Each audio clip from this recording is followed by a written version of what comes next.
अस्सलाम वालेकुम। आप देख रहे हैं पाकिस्तान ओवरसीज़ चैनल। मैं नसीर अहमद हूँ और कैलिफोर्निया से बोल रहा हूँ। आप जानते हैं कि सूरज हर रोज़ डिफरेंट जगह पे गुरूब होता है। आए इसके बारे में कुछ बात करते हैं।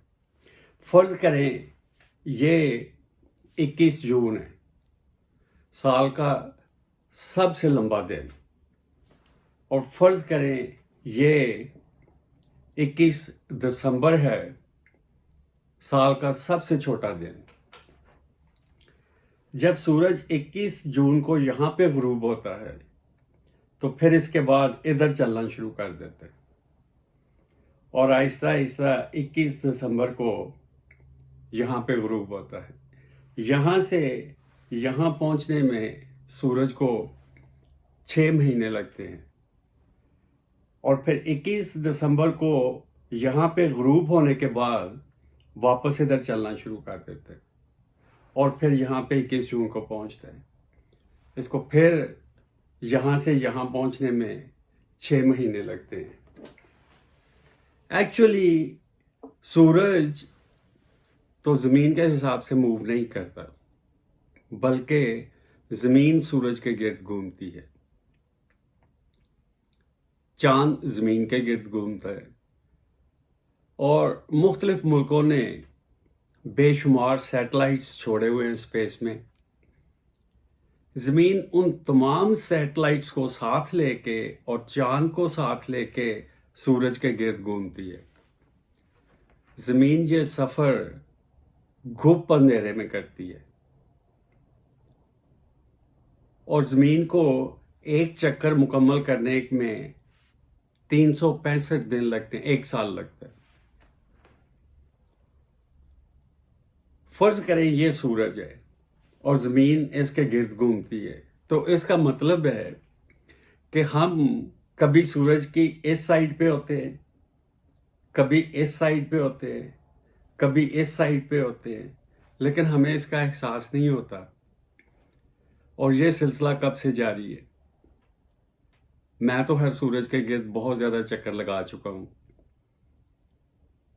सूरज से जो रोशनी आती है वो रेडिएशन की शक्ल में आती है। रोशनी बज़ाहिर नाम तो रोशनी है, लेकिन रोशनी ना नज़र आने वाली रेडिएशन है। सिर्फ 2 चीज़ें नज़र आती हैं। एक वो चीज़ जिससे रोशनी निकलती है, जैसे सूरज, और दूसरी वो चीज़ जिस पे रोशनी पड़ती है, जैसे चाँद या ज़मीन। सूरज से जो वाइट लाइट, सफ़ेद रोशनी आती है, हम सब जानते हैं कि ये वाइट लाइट 7 रंगों का मजमूआ है। 7 रंग आपस में मिलके वाइट लाइट बनाते हैं। ये 7 रंग हम सब ने देखे हुए हैं। जब कभी बारिश के बाद उफ़क़ पे कौसे क़ज़ा नुमायाँ होती है तो वो 7 रंग स्प्लिट कर जाते हैं, वो अलग अलग नज़र आते हैं। और अगर आपने कभी कौसे क़ज़ा को गौर से देखा हो तो आप देखेंगे कि उसके 7 रंग जो हैं, एक साइड पे वायलेट है, दूसरी साइड पे रेड है, एंड पे 5 रंग दरमियान में है। ये जो वायलेट है कलर, इसके साथ एक और रेडिएशन आती है जिसको अल्ट्रा वायलेट कहते हैं, और उसके आगे एक और रेडिएशन है जिसको एक्स रेज कहते हैं। इस साइड पे रेड कलर है। रेड के बाद एक और रेडिएशन है, इसको इंफ्रारेड कहते हैं, और इंफ्रारेड के बाद एक और रेडिएशन है जिसको गामा रेज कहते हैं। ये जो हमें सूरज में गर्मी महसूस होती है, ये वाइट लाइट की वजह से नहीं होती। ये जो 7 रंगों का मजमूआ है, ये रेड के बाद जो इंफ्रारेड है, इंफ्रारेड रेडिएशन जो है हीट वेव है, जो हम कपड़े सुखा लेते हैं धूप में या कोई और चीज़, ये जो समंदरों से पानी उठता है, बादल, बारिश, ये सब कुछ इंफ्रारेड लाइट की वजह से होता है। इंफ्रारेड रेडिएशन की वजह से होता है। गर्मियों में हम धूप में बैठ नहीं सकते, सर्दियों में धूप में बैठने का मज़ा आता है। जो सूरज से टोटल रेडिएशन आती है उसमें से 54% इंफ्रारेड, ये हीट की जो रेडिएशन है वो आती है। और वाइट लाइट जो है ये हल्की सी हरारत पैदा कर सकती है किसी चीज़ पे पड़ने के बाद रिफ्लेक्ट करने से। ये बड़ा सिलसिला अजीब है। अगर आप लोहे का एक रॉड लें, ब्लैक कलर का होता है, आप उसको गर्म करना शुरू करें, वो आहिस्ता आहिस्ता रेड हो जाता है, सुर्ख हो जाता है। इसका मतलब है कि उसमें से सुर्ख लाइट निकलनी शुरू हो गई है। अगर आप उसको मज़ीद गर्म करते जाएं तो वो आहिस्ता आहिस्ता वाइट लाइट निकालनी शुरू कर देता है। अगर आप उसको मज़ीद गर्म करते जाएं तो आहिस्ता आहिस्ता उसमें से ब्लू लाइट निकलनी शुरू हो जाती है।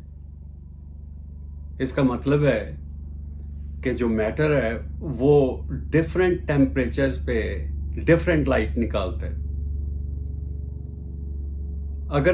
अगर आप कभी रात के वक्त आसमान को देखें तो आपको कुछ सितारे रेड नज़र आएंगे, आपको कुछ सितारे वाइट नज़र आएंगे, कुछ सितारे आपको ब्लू नज़र आएंगे।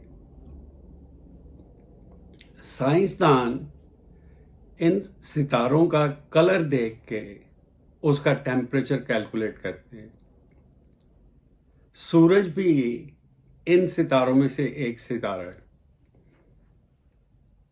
लेकिन ये डिफरेंट इसलिए, मुख्तलिफ इसलिए लगता है कि ये हमारे करीब है या हम इसके करीब हैं।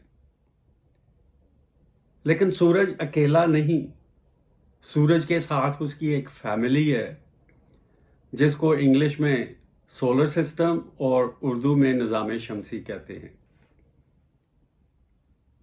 मुख्तलिफ प्लैनेट्स जिनको सियारे कहते हैं वो सूरज के गिर्द घूमते हैं। जो पहला प्लैनेट सूरज के गिर्द घूमता है उसका नाम मरकरी है। मरकरी के बाद वीनस उसके गिर्द घूमता है। तीसरे नंबर पे ज़मीन है, प्लैनेट अर्थ। ज़मीन सूरज के गिर्द घूमती है। उसके बाद चौथे नंबर पे मार्स है जिसको मरीख कहते हैं। मरीख घूमता है सूरज के गिर्द।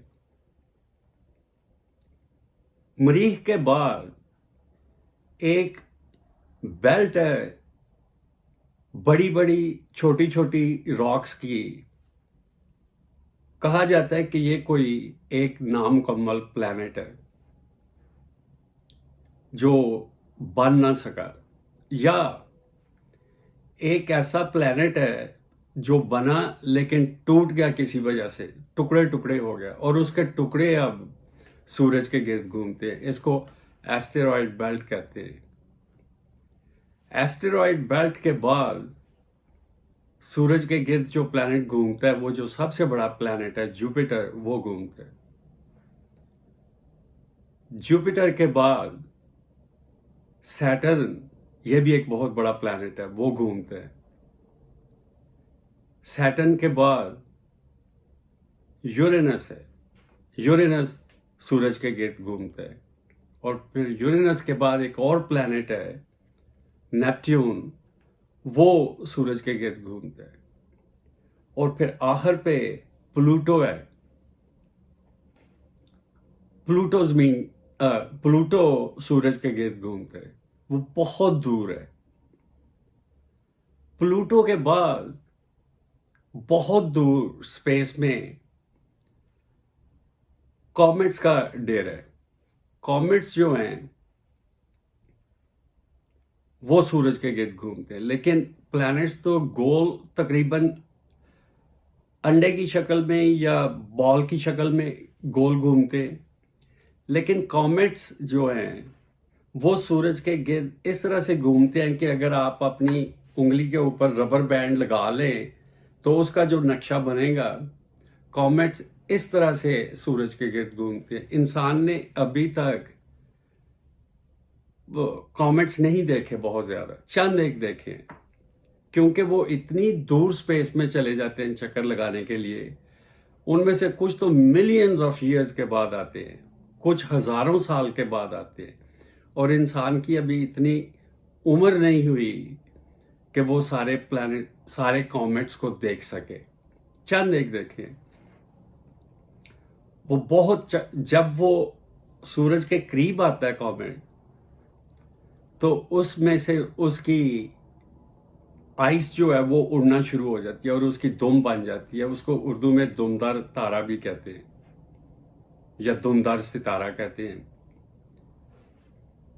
जब मैं मेरे बचपन में ईस्टर्न साइड पे, सियालकोट में ईस्ट की साइड पे एक कॉमेट शाम के वक्त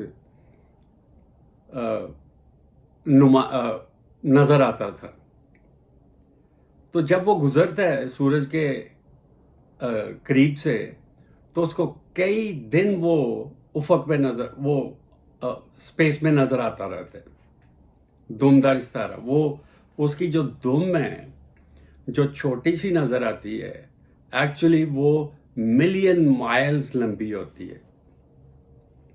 जब वो नजर आता था तो वो आसमान में एक लंबी सी वाइट लाइन नजर आती थी। तो हमारी गली के लड़के कहते थे कि ये हजरत अली की तलवार है।